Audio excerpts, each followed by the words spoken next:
Aujourd'hui, c'est le début des travaux de ma cuisine.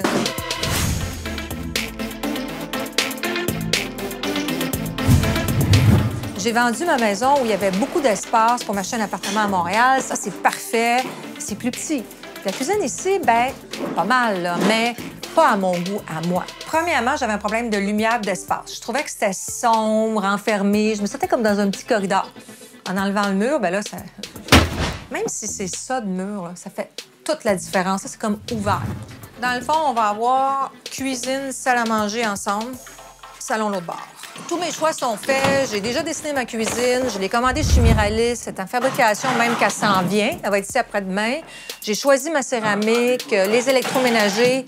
Dans le fond, on a juste à mettre ça en place. Pour ça, ben, j'ai fait appel à mes amis ici de Belmont Construction.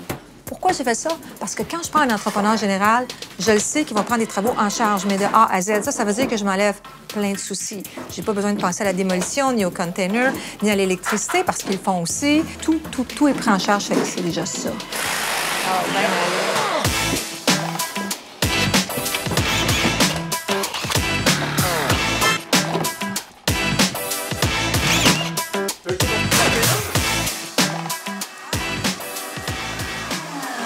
Salut! Tu nettoies encore, hein? Bien, il faut nettoyer avant de poser la céramique, avec des petits joints, évidemment. Oui, le plus collé possible. Excellent. Pour ce qui est des couleurs de la céramique, je me suis agencée aux couleurs des cabinets. Avec ça, ben, je suis allée chez Italbec et j'ai fait mes choix. Pour le sol, j'ai pris des 24 pouces par 24 pouces. C'est pas tout à fait noir, c'est comme noir-gris. Ça tranche pas trop des cabinets, c'est juste comme une continuité plus sombre. Pour ce qui est des murs, le marbre blanc, ben, je trouve que ça a quelque chose d'unique. Puis le fait que ce soit coupé comme ça en alvéole, ben, ça m'amène un petit côté rétro puis rythmé que je trouvais vraiment beau.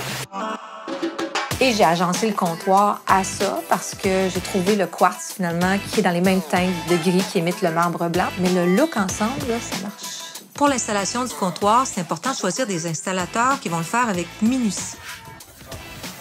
Comme le comptoir a 2 sections et que le joint doit être presque inexistant, ils utilisent un appareil qui, avec une forte pression, va rapprocher les coins. C'est temps que ça fiche. Exactement. Ensuite, ils vont le remplir avec une substance spéciale et on ne le verra plus. Pour ce qui est de la peinture, moi, j'aime ça, l'effet mat, je trouve ça beau. Ça a l'air comme du tissu sur le mur.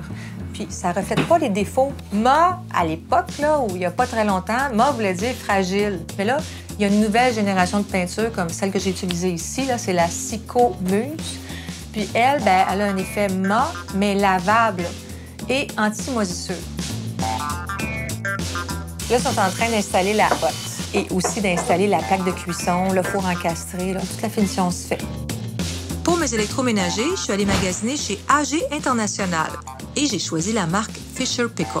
Premièrement, le lave-vaisselle. Lui, il y a 2 tiroirs. Ça veut dire que c'est comme 2 lave-vaisselle dans un.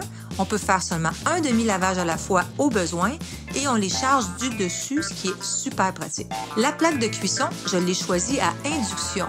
Ça donne un contrôle de la chaleur impeccable, donc une très bonne qualité de cuisson. Pour le four, lui, je l'ai choisi encastré. Donc, c'est pas un four massif, c'est encastré dans mes cabinets. Il y a beaucoup de réglages de cuisson, ce qui me permet finalement une qualité impeccable. Pour ce qui est de la hotte, je l'ai choisi style cheminée en acier inoxydable avec un ventilateur haute performance. Et finalement, le réfrigérateur, je l'ai choisi 24 pouces de profond. Il est tout de même logeable, mais pas trop massif, ce qui me permet de l'avoir au même niveau que mes cabinets de rangement à côté, donc un espace plus spacieux dans ma petite cuisine.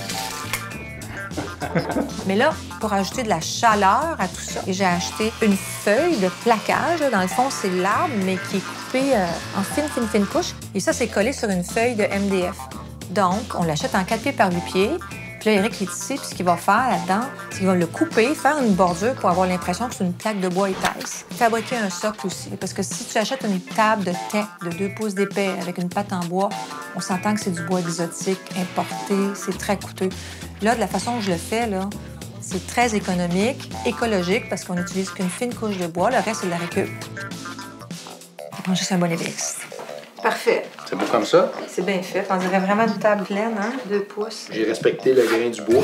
Oui. Hey, Marc-André, j'ai une question pour toi. Oui. Avant de débuter les travaux ici, j'ai fourni à la copropriété une liste des travaux que tu allais faire, en fait, que tu m'avais préparé. Avec la preuve d'assurance. C'est ça, c'est une question d'assurance. Hein? Ben oui, parce que s'il arrive un sinistre ou que ce soit un dégât d'eau, il faut être assuré pour ça, évidemment. C'est pour ça que c'est important de faire affaire avec des professionnels qui ont leur licence et leur assurance. Il faut l'assurer que ça va bien aller. Ben oui. C'est presque terminé, hein? Ça achève, ça s'en vient bien.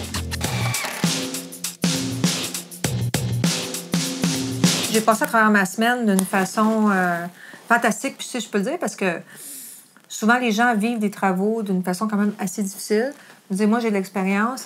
C'est vrai qu'on fait beaucoup de chantiers ensemble, mais là, j'ai vécu chez nous. Je peux dire que ça a été numéro 1. Fait que merci. Ça fait plaisir. C'est totalement une autre cuisine. C'est tellement beau, là, puis c'est tellement ouvert.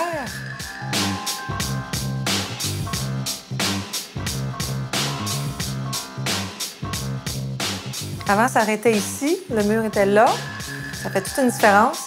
Pour les portes, j'ai choisi une matière qui s'appelle simili-lac. Ce que ça donne, finalement, c'est un look peint mat, mais ultra résistant. Ça veut dire que je pourrais pratiquement passer une clé de voiture dessus. Il n'y aura pas de strie. Dans une cuisine comme ça, toutes les pouces comptent. Il ne faut pas perdre d'espace du tout parce que tout doit être maximisé. Regardez ça. Ça, c'est des rangements coup de pied. Ça veut dire qu'il y a des tiroirs en dessous des cabinets. Pas perdre d'espace, puis ça permet assez de place pour y placer des plateaux.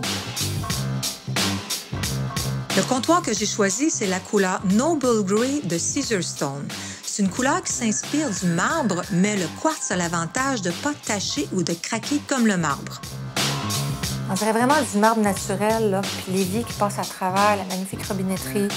En dessous, bien là, j'ai un tiroir encore là qu'on a coupé en U pour contourner la robinetterie. Je peux ranger tous les produits ménagers là et le refermant du sort.